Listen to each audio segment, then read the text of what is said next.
भी सुनना चाहते हो उसको कहना चाहता हूँ, कसर ना छोड़ियो, जो कर सको पूरा कोशिश कर लियो, कसर बिल्कुल ना छोड़ियो, क्योंकि जब मेरा दाग लागेगा मेरे मानसा खातर मैं भी कसर कौन छोड़ूंगा। जिन वर्करों ने भाई श्रुति की मदद करी थी उनको नहीं सीखता मैं, उनको अपने साथ लेने की कोशिश करता, वो हैं तो मेरे दादाजी के वर्कर, वो भी इतना जरूर है, दो तीन बिचौलियों का जो करना था वो तो करना था। कह रहे भाई जो जीतते हैं तो वो छोटा मन ले रहे हैं, जो हारे और बड़ा मन लिया बैठा है। जिसने मुझे मेरा साथ देने का पक्का आश्वासन करके प्रोग्राम करके मेरे को धोखा दिया, मुझे उससे भी कोई गिला शिकवा नहीं, मैं उसकी पहचान जरूर है, सिर्फ इसलिए कि अगली बार धोखा नहीं खाऊंगा उस आदमी का। हाँ, जिस भाई को मेरे कारण आज नुकसान उठाना पड़ रहा है ना, ये यहाँ पे फील्ड है, कल को मेरे कारण उसका फायदा भी जरूर कराऊंगा। अगर कोई गलत काम कर रहा है मैं उसका साथी नहीं हूं, आप सबको पता है, पर ये नहीं हो सकता कि सिर्फ अनिरुद्ध को जिसने सपोर्ट करी है सिर्फ उसे चापा लागे तो सबके लागे, थोड़ा टाइम रहता होगा उसका, भाई अपनी जिंदगी ठीक ठाक काट लेना, अपना टाइम काट ले, तेरे पे दबाव आवे नोटिस दे के भारी कर छोड़, दुखी क्यों कर रहा है। और भाई चुनाव में जो मैंने कहा था आज फिर कहता हूं, इसमें सबसे ज्यादा रोल किसका होता है, बिचौलियों का होता है। बिचौली जा खड़े होती उसका क्या कराया, उसकी बदली को नहीं हुई जी। मैं आप सबको कहना चाहता हूं, आपके माध्यम से उन बिचौलियों को कहना चाहता हूं, और जो भी सुनना चाहते हो उसको कहना चाहता हूं, कसर ना छोड़ियो, जो कर सको पूरा कोशिश कर लियो, कसर बिल्कुल ना छोड़ियो, क्योंकि जब मेरा दाग लागेगा मेरे मानसा खातर मैं भी कसर कौन छोड़ूंगा।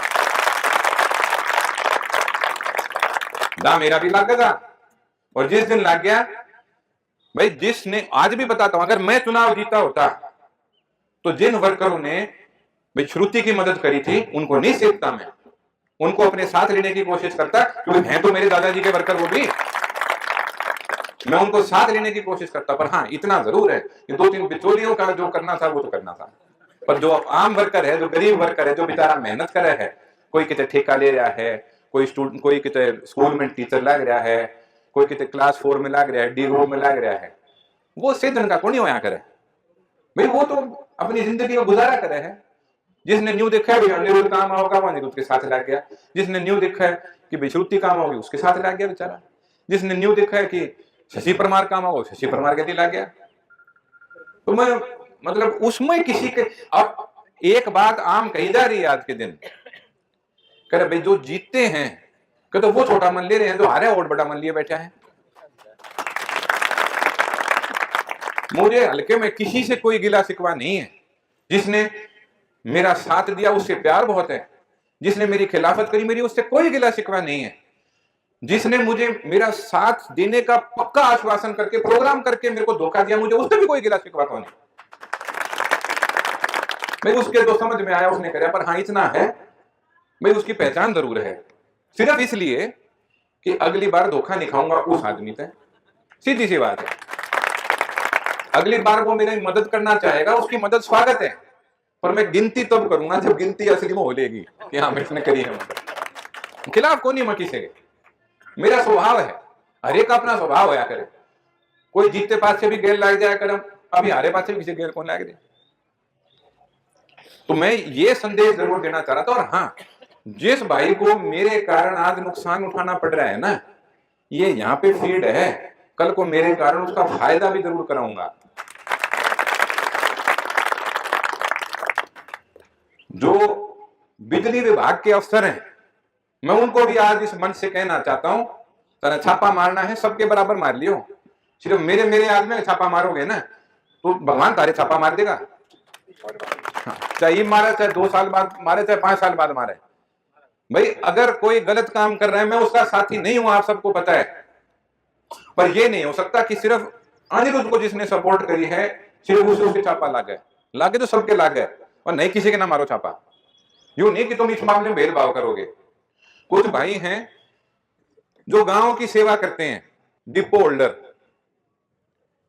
ना गैर पड़ रहे हैं कि 2 किलो तेरी मूंग कम पाई, अरे पाएगी होगी 2 किलो कम मूंग की बात होगी, अगला गांव में जाके सारा हिसाब किताब, मतलब डिपो होल्डर का जो काम है वो सेवा है, उसमें कमाई नहीं है। कोई आदमी सोचता हो कि कोई डिपो होल्डर बन के और अंबानी ने टक्कर दे देगा, कोई नहीं दे पा बेचारा, अपना काम चलावा है। तो एक अफसर आके बिठा रखा है बयानी में, जो सिर्फ उनको नोटिस भेज रहा है जो अनिरुद्ध का साथ दिया करते हैं। रिटायरमेंट के थोड़ा टाइम रहता होगा उसका, भाई अपनी जिंदगी ठीक ठाक काट लेना है, अपना टाइम काट ले, तेरे पे दबाव आवे, नोटिस दे के भारी कर छोड़, दुखी क्यों कर रहा है? कभी भी किसी आदमी को इतना दुखी नहीं करना चाहिए कि कल को वो कहते ठीक तुम ले लो डिपो, मैं देखूंगा। ये मैं सुझाव के तौर पे दे रहा हूं। और ये भी मैं आपको बता दूं, शायद ये नीचे लेवल के अफसरों को, ये जो छोटे कर्मचारी हैं जो आज ये अपने आप को बढ़िया दिखाने के लिए आगे आने की कोशिश कर रहे हैं, मैं आपको ये बात भी बता दूं, ऊपर के जो नेतृत्व है वो किस तरीके से काम करना चाहते हैं उसको मैं समझता हूं। आज के दिन हरियाणा का मुख्यमंत्री ये चाहता है कि वो ऐसा काम करे कि सब उसको चाहें, पर मुख्यमंत्री महोदय जो नीचे जो अफसर है ना, ये आपके नाम से गरीब आदमी को दुखी करने लग रहे हैं। तो आपकी अगर इच्छा वाकई में ये है कि लोगों का भला हो और गरीब का फायदा हो, गरीब को तंग ना किया जाए, तो सबसे पहले नीचे वाले अफसरों को टाइट कर दो, कर्मचारियों को टाइट कर दो, ताकि जनता में आपका संदेश पहुंचे। वरना 5 साल निकल जाएंगे, जनता धीरे धीरे धीरे धीरे आपके प्रति एक गुस्सा ऐसा भर के बैठ जाएगी जो उम्र भर नहीं निकल पाएगा। एक मेरा दोस्त था, उसने किसी के बारे में पूछा, कह रहा है आदमी बड़ा अच्छा है, ये बहुत अच्छा काम करता है, हमने इनको अपने सरकार में इतनी पावर भी दी थी, सब कुछ दी थी, उसके बाद लोग इनको पसंद क्यों नहीं करते? एक व्यक्ति के बारे में मेरे से पूछा गया। मैंने उसको यही कहा कि कई बार क्या होता है, नीयत भी आपकी ठीक होती है, कोशिश भी आपकी ठीक होती है, पर आप नीचे की अफसरशाही और कर्मचारियों पे ठीक तरीके से आप लगाम नहीं लगा पाते, जिसके कारण वो आपको बदनाम करते फिरते हैं, चाहे आपकी नीयत कितनी भी बढ़िया हो, कितनी भी अच्छी हो। मैं अगर दादाजी का, आज हम दादाजी की पुण्यतिथि के दिन यहाँ खड़े हैं, मैं दादाजी का अगर उदाहरण दूं, कोई भी व्यक्ति जो बिल्कुल अगर थोड़ा बहुत भी सच बोले, जिन्होंने दादाजी की खिलाफत भी करी हो, वो भी इस बात को मानते हैं कि चौधरी बंसीलाल जैसा मुख्यमंत्री दूसरा नहीं आया, क्योंकि उनको दादाजी की नीयत का पता था। उनको ये पता था कि दादाजी की नीयत और सोच सिर्फ और सिर्फ ये है कि मेरे हरियाणा का विकास हो। अभी पीछे एक दादाजी का भाषण वायरल हुआ था, कहते मुख्यमंत्री बनने के बाद में फिरोजपुर झिरका वाले का भी उतना ही मेरे ऊपर हक है जितना कालका वाले का मेरे ऊपर हक है। तो एक सिस्टम से, तरीके से ये बात, चुनाव आप लड़ते हो विधायकी का, पर जीतने के बाद में आप, मैंने चुनाव के समय भी ये बात कही थी कि जीतने के बाद में आप पूरे इलाके के प्रति एक नजर से देखने का आपके ऊपर फर्ज और उत्तरदायित्व है। मैं एक बात और मैं आपको बताता हूं, अभी काम का समय है, ठीक, काम का समय खत्म होने के बाद में प्रोग्राम बनाकर, मैं चाहे दिन में मैं 2 गांव में आऊं, चाहे 3 गांव में आऊं, मान लो भिवानी में 5 दिन के लिए हूं, तो 15 गांव में अपनी दस्तखत, 10 से 15 गांव में अपनी दस्तखत दूंगा और आके चौक में बैठूंगा, चाहे आओ आदमी 2, चाहे आओ आदमी 20, चाहे आदमी 100, चाहे 15 मिनट खातर बैठूं, चाहे 20 मिनट खातर बैठूं, चाहे आधे घंटे खातर बैठूं, चाहे घंटे खातर बैठूं, एक दौरा सिर्फ चौक में बैठने का करेंगे। हाँ, किसी के गांव में अगर सब वर्करों ने मिलकर कहा कि भाई तेरे को यहां पर 20 जगह प्रोग्राम में जाना पड़ेगा, तो पहले डिस्कस कर लेंगे, बता देंगे, तो उस दिन चाहे एक गांव निकले। अगर आप कहोगे कि गांव में 30 जगह प्रोग्राम पे जाना है, तो भाई 30 जगह पे जाएंगे, पर पहले चौक में जाएंगे और चौक में बैठ के सबसे बात करेंगे।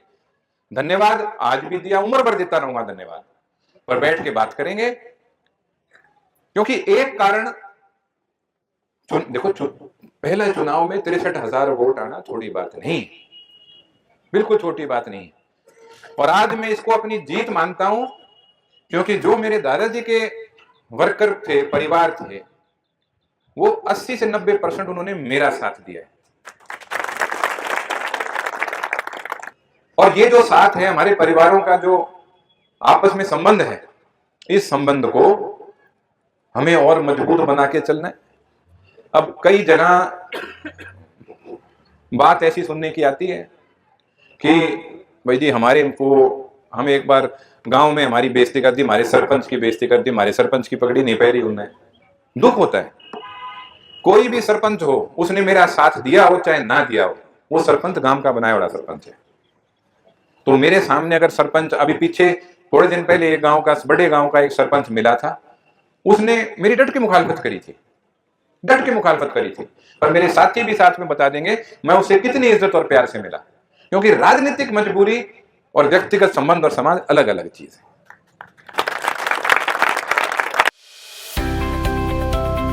अब किसी भी प्रकार के दर्द से क्यों होना परेशान, जब ऑर्थो चार्ज कैप्सूल हो आपके पास। सभी प्रकार के दर्द में आयुर्वेदिक पद्धति पर आधारित रामबाण इलाज। कबीर औषधालय का ऑर्थो चार्ज ऑयल, कैप्सूल और सिरप आपको देता है तुरंत आराम। अनेक प्रकार के दर्द जैसे sciatica, spondylitis, rheumatic pain, arthritis, lumbar pain, सभी दर्द को दूर करने का रामबाण इलाज। 100% आयुर्वेदिक जड़ी बूटियों से बनाया गया ऑर्थो चार्ज कैप्सूल और ऑयल एक बार प्रयोग में अवश्य लाएं। अधिक जानकारी के लिए संपर्क करें। एड्रेस: कबीर औषधालय, सेक्टर 14, सोनीपत, दिल्ली, NCR।